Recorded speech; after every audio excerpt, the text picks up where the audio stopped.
Alright friends, welcome back to another video. Are you thinking of setting up a business in China? Well, today we are diving into the 7 critical steps for establishing a wholly foreign-owned enterprise, or a WFOE, in the country. From navigating shareholder roles and legal representation to understanding the nuances of Chinese company names and business scopes, we will unpack the essentials. Plus, we will cover key updates like the recent changes regarding supervision, and we will address the questions that you may have regarding registration capital and timelines. So if you want to get your China venture started out right, watch until the end of this video. So today we're going to be joined by Kathy. Kathy, how are you today? Good, very, very good. Well, if you guys watched the video that we did a few days ago, where we talked about what is the difference between a WFOE And and an RO, and which one is the best one to do, well, here we're going to continue developing that idea. And you may be wondering, well, who is Kathy and what should we listen to her? Kathy is an accountant and she was the CFO for Mango China, right? Which is a fast fashion company from Spain for many years. She worked in Shanghai, worked in Beijing, and then she came down to Dongguan to set up her own office where we are at this moment. So a person with a lot of experience in accounting, in, well, running international business, and that is why you should be listening to us. Kathy, let's talk about these 7 basic things that we need to consider. Okay. The first one will be, who is going to be a shareholder? Why is that important, and why is that different from perhaps in other countries? Okay. As the shareholders can be foreign companies or individual foreigners. So, but actually there are some differences and implications. So it's important to decide who is or who are the shareholders in the beginning.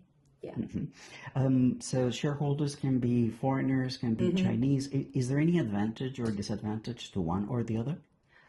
Yeah, it can be Chinese, but for Chinese, this is no longer a WFOE. It's not a wholly foreign-owned. If it is a wholly foreign-owned enterprise, it's going to be all with foreign entities or foreign individuals. It can be a combination of individuals and companies. The other important aspect is, well, the legal representation. Who is going to be the legal representative of the company? What do we need to know about this? What do we need to be careful about with this? The legal representative can be, even for a WFOE, it can be either a foreigner or it also can be a Chinese. And the legal representative, if it's a foreigner, the person needn't have to be based in China. Ah, okay, so it can be outside of China. Yeah. Can the shareholder be the legal representative as well? Yes, if the shareholder is an individual person, the person can also take the role of legal representative. Okay. In terms of visas or work permits, what about the legal representative?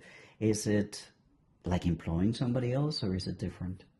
In most cases, to apply for work visa and work permit, legal representative can be regarded as the employee of the company. But in many cases, the only exception is that they needn't submit the employment contract because the legal representative is a management role for the company automatically when they register the business license. Okay. Yeah. In terms of a board or a group of people making decisions, is that important in terms of the legal representative? Can that be set up with foreigners or only Chinese? Yeah, legal representative is only one person. But for big companies, maybe only one person is not enough. They want more people to join the process of decision making. In that case, apart from legal representative, the shareholder also can choose to set up a board of directors. And they can be foreigners as well? Yes, they can be foreigners as well. And the board of directors, the number should be at least 3. Should be odd numbers, 3, 5, or 7. Why odd numbers? I know the answer, but anyway, why odd numbers? Yeah, make decision. Yeah, you need to vote. Yeah, Yeah. there's a tiebreaker always. Right. All right. And they can be foreigners or Chinese, and they can be in the country or outside the Yeah. country. Yes. Yes. Oh, that's excellent. Good. So Very that's the flexible. second important thing to consider. First, the shareholders, who do they have to be? Second is the legal representative. And I also want to give some additional information about the shareholders. And for some small companies, it might be very convenient for them just to choose individual foreigner to be the shareholder.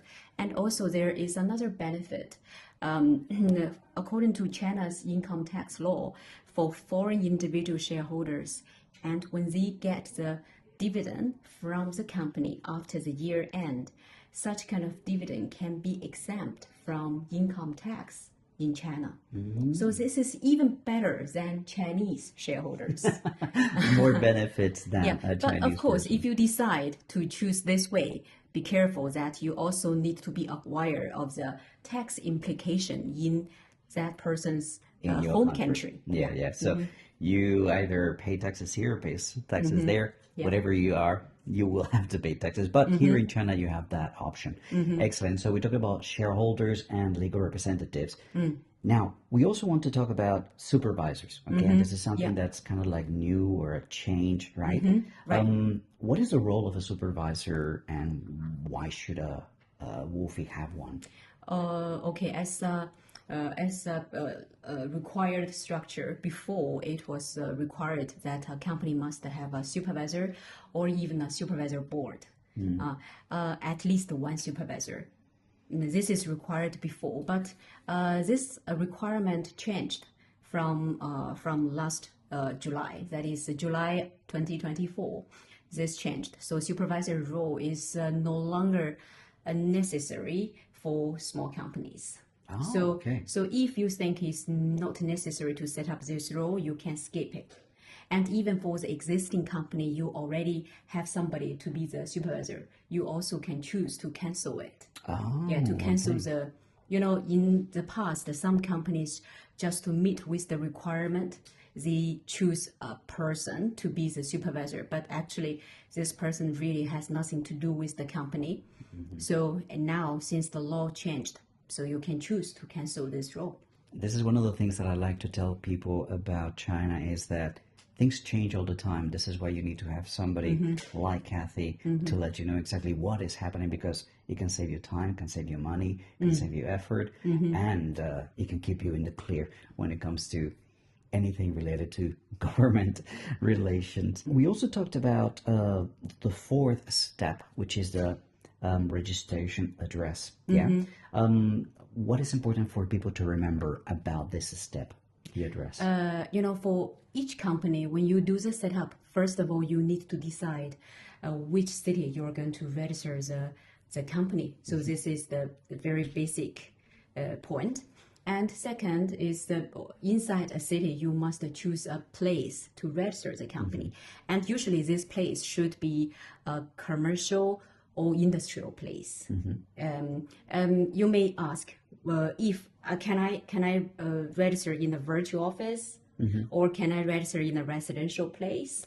The answer is yes, and of course it also depending on the local policies in that city. A virtual office could be possible, but this is not really virtual. You still need to Have a space. have a space and need to be able to find this place. Even it's virtual and you are not using this place, but at this place there must be somebody taking care of your lessons. For example, if the government officer come to check, and there should be somebody there who can receive them and to explain to them the situation. Yeah, and answer the questions. This is something that a lot of people in the past thought was, oh, this is an easy way to do it, but things are actually more serious than that. People actually need to be aware that the government does come and check, like from the fire department checking things, from the labor bureau, they come and see, okay, is this business real or not real? So And you need to have something. especially the business license bureau and the officials from there, they are coming to your registration address to check if the company is really registered here. If not, they are going to change your registration status to an abnormal one. So that means they will show, okay, when I went to that place, I cannot find this company. So this company, we have doubt. And you need to submit different letters to them to apply to change back to a normal status. That actually happened to me. Oh, I moved my office to another place Yeah. and there was miscommunication and people went to check and was like, where are you? I'm like, we're over here. Like, we didn't know. So And that can happen. That can happen. yeah, this record will be showing on the government website. Yeah. So all the people who is looking for your company, they are going to see you have such a There's some bad black record. spot or something. Yeah. Yes. That's not a nice thing to have. So to avoid it, make sure that even if you have a virtual office, there's somebody there. Super important. All right, moving on to point number 5, which is what about the company name in Chinese? So can I have my own English name registered? Does it have to be in Chinese? What about trademarks? Tell us about this. Okay, so for each company, first of all, you must have a Chinese name, and only the Chinese name will be registered on the business license. So, but the English name can be used, but not on the business license. When you apply for the company job, you can put your English name together with the Chinese one, and also in the bank, you can register your English name as well, especially if you are going to receive money from overseas or you are going to pay money out of China. So in that case, English name is very important. But English name needn't to be officially registered. You can name it by yourself.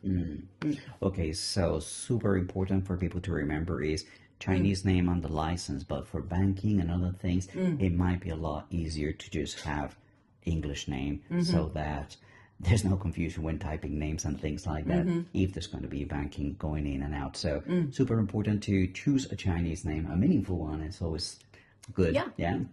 Yeah. Of All course, right. you can do a translation from the English one according to the pronunciation or according to the meaning. Sure. Yeah.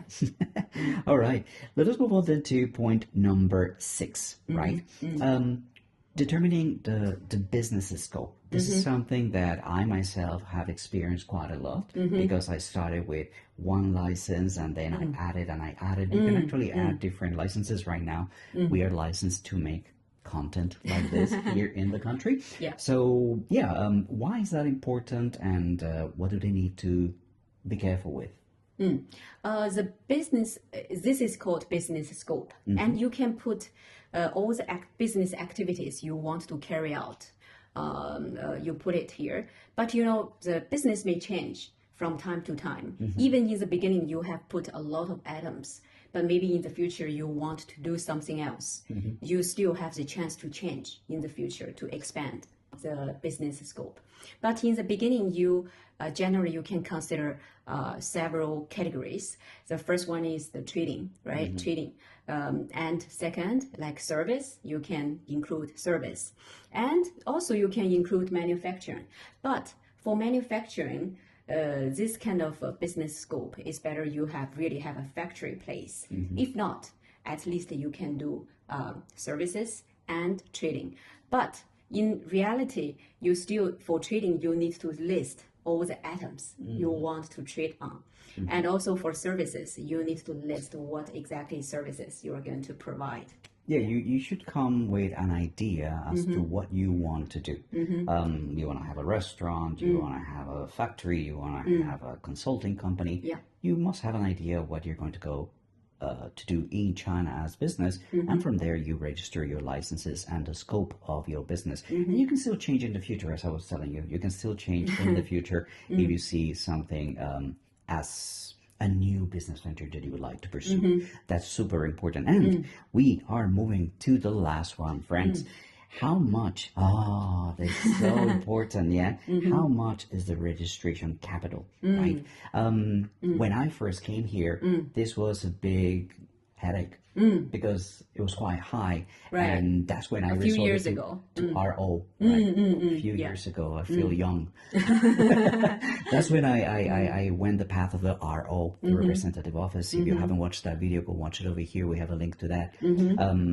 And well, this has changed a lot. So why don't we answer that question about the capital? Okay, yeah, we just need to feel this like feel more. Now we can feel more relaxed on this question because nowadays the government actually does not has any minimum special requirement on the capital, except for some special industries. Okay, so for normal industries, no minimum capital, but still you need to choose some amount to register. It can be a lower one or a higher one, no problem. But remember, for foreign invested company, capital is the first official channel you can bring your money into China, and also with a very, very small tax cost. Yeah. Excellent. Yeah. So you need to take advantage of this and also think about to start the business, you always need some initial funds to be the operating capital, right? Yeah. To get your setup, funds are key. And that benefit of low taxation at the beginning might be very useful for people. Now let's talk briefly, even though we already talked about all 7. What about timelines? How long does it take to set up the company, right? Okay, so if we get all the documents and points confirmed, after we have talked 7 points. After we get all these points confirmed, starting from there, the registration process and also open the bank accounts will need about 1 to 2 months. Yeah. Okay. Okay. Cool. Yeah. Well, friends, now you know what are the 7 most critical steps to setting up a business at WFOE in China. And well, we're going to continue talking about a lot of very interesting topics in this series of videos. Very important coming soon is money. Yeah, bringing money into the country and sending money out of the country. So if you're interested in doing business, make sure to click the link in the description to the future videos that we're going to make. And well, that's it for today. Thank you very much, Kathy, for, well, educating us today on how to do business. My pleasure. Thank you, Fernando. All right, guys. We'll see you on the next one. Bye.